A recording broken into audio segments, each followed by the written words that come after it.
Hello friends, இன்னைக்கு நம்ம கடையில் கிடைக்கிற மாதிரியே ஓமப்பொடி எப்படி செய்யறதுன்னு பார்க்கலாம். என்னோட சேனல் நீங்கள் இன்னும் சப்ஸ்கிரைப் பண்ணணும்னா சப்ஸ்கிரைப் பண்ணி பக்கத்தில் இருக்க பெல் ஐக்கான கிளிக் பண்ணிக்கோங்க. அப்போ தான் நான் போடுற வீடியோ உங்களுக்கு நோட்டிஃபிகேஷன் வரும். இப்போ இந்த ஓமப்பொடி செய்யறதுக்கு ஒரு பவுல் எடுத்துக்கோங்க. அதில் 1 கப் அளவுக்கு கடலை மாவு எடுத்துக்கோங்க. கடலை மாவு நல்லா சளிச்சு எடுத்துக்கோங்க. அது கூடவே ஒரு 1/4 கப் அளவுக்கு அரிசி மாவு எடுத்துக்கோங்க. நம்ம வீட்டில் அரைச்ச அரிசி மாவும் இருக்கலாம், இல்லை கடையில் வாங்கினதாகவும் இருக்கலாம். இது கூடவே ஒரு 1/4 டீஸ்பூன் அளவுக்கு மஞ்சள் தூள் சேர்த்துக்கோங்க. மஞ்சள் கூட 1 டீஸ்பூன் அளவுக்கு உப்பு, ஒரு 1/4 டீஸ்பூன் அளவுக்கு பெருங்காயத்தூள் சேர்த்துக்கோங்க.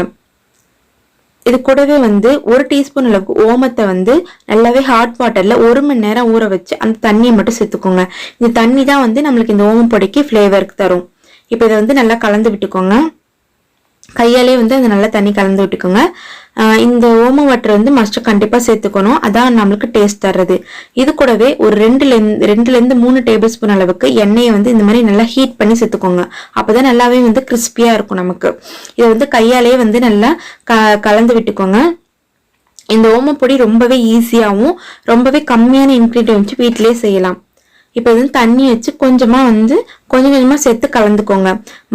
நம்ம சப்பாத்தி மாவு பிசையறதுக்கும் கொஞ்சம் தண்ணியா இருக்கணும். அப்பதான் நம்மளுக்கு பிழியும் போது கரெக்டா இருக்கும்.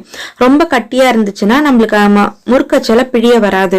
ஏன்னா நம்ம கடலை மாவு சேர்த்திருக்கிறதுனால அந்த அளவுக்கு முறுக்கச்சில நம்மளுக்கு பிழியும் போது வராது. அதனால ரொம்ப கொஞ்சம் நல்லாவே கையில ஒட்டுற அளவுக்கு ஓரளவுக்கு தண்ணியா இருக்கிற மாதிரியே பாத்துக்கோங்க. இப்போ முறுக்கச்சில சுத்தி எண்ணெய் தடவிட்டு இப்போ கொஞ்சம் மாவு எடுத்து முறுக்கச்சில வச்சு நம்ம இப்ப புழிஞ்சு எடுத்துக்கலாம்.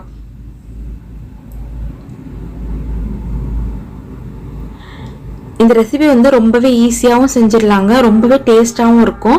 இப்போ கரெக்டாக ஆயிடுச்சு. இப்போ எண்ணெயை ஹீட் பண்ணிக்கோங்க. இந்த எண்ணெயை லோ ஃப்ளேமில் தான் வைக்கணும். ரொம்பவே ஹீட்டாக இருக்கக்கூடாது. ஏன்னா இது நம்ம போட்டு ஒரு 30 செகண்ட்லேயே மறுபடியும் திருப்பி போட்டுடணும். ஏன்னா இது ரொம்ப மெலிசாக இருக்கிறதுனால சீக்கிரமாக கருகிடும். அதனால எண்ணெய் மீடியம் ஃப்ளேமில் தான் இருக்கணும். ஹீட் ஆனதுக்கப்புறம் மீடியம் ஃப்ளேமில் வச்சுட்டு பிழிஞ்சி விட்டு உடனே ஒரு 30 செகண்ட்லேயே மறுபடியும் திருப்பி போட்டுருங்க. இல்லைன்னா நமக்கு அது உடனேவே கருகிடும். ஒரு 5 மினிட்ஸ் விட்டா கூட நல்லாவே கருகிடும்.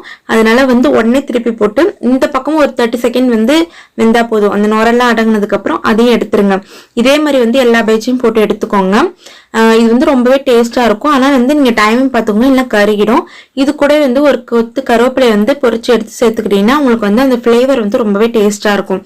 அந்த ஓமப்பொடியோட இந்த கருவேப்பிலை கலக்கும் போது அந்த ஃபிளேவர் சூப்பராகவே இருக்கும். இந்த ரெசிபியை உங்க வீட்டுல நீங்க செஞ்சு பாருங்க. உங்க குழந்தைங்களுக்கு எல்லாருக்குமே ரொம்பவே பிடிக்கும்.